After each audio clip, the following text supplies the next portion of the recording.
Depression. It's a real thing, but it's not talked about a lot. People say it every day. It's common, but why don't we talk about it?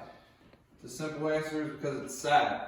What's the point of getting sad in the middle of the day? You just want to live on. What about the people who are sad with depression? That's why it needs to be talked about. There are a lot of things you need to know about depression, such as some of the telltale signs, how to handle it when you know what's going on, and why it's more common now than ever.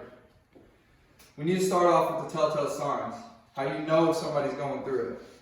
One of the ways is that people will distance themselves from you. I know, for an example, yesterday at my grandma's funeral, I stepped away. They were all in this room. I go over into a separate room and I just sit in a chair just to take some time. We all need to do that sometimes.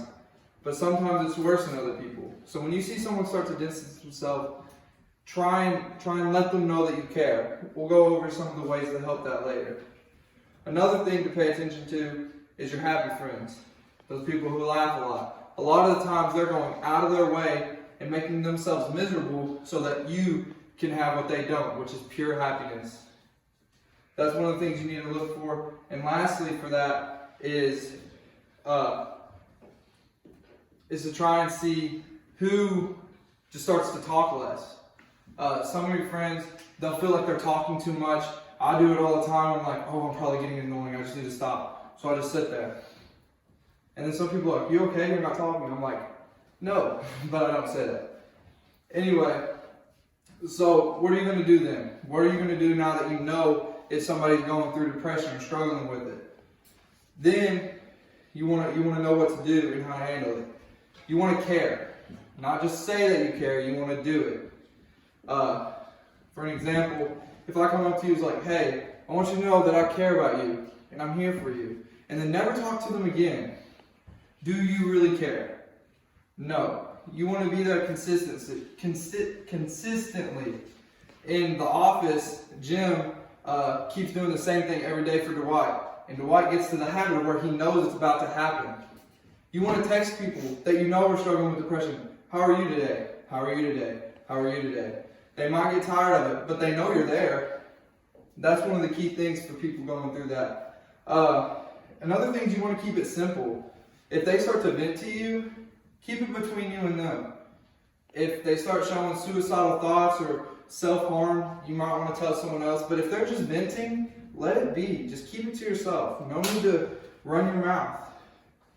And then you want to be a mirror for those people. You want to, if they tell you, man, it's been rough lately, then you just say it back differently. That way they know you heard what they said and that you understand. You don't want to be an advice giver. Because then you're acting like, oh, if I was in your situation, I wouldn't be sad.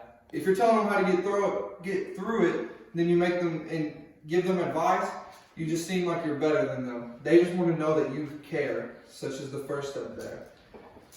You'll probably use this a lot more now, because times are hard. One of the things that's going on now is there's a lot more deaths. Sickness is going around, COVID is going around, people are dying at high rates, and that's going to bring a lot of sadness out of people. Then you have the elections. That's a lot of uncertainty there. Some people are on the fence, like, I'm usually Republican, but Trump's a bully. I'm usually Democrat, but Biden doesn't know what he's doing. And there's so much uncertainty that could just bring you down. And like I said earlier, COVID's going around. You can't go see your friends. You can't go out in groups. Some people can't go to Pumpkin Hollow during this season. And some people it just brings them down, like I said. So I really hope that with this speech, you've learned something. And that you can grow as a person from knowing how to handle this situation better. By being able to tell if someone has it, knowing what to do, and why they could be going through it. Like I said, I genuinely hope that you learned something, but I pray you don't have to use it. Thank you. 4 minutes, 33 seconds. Good job.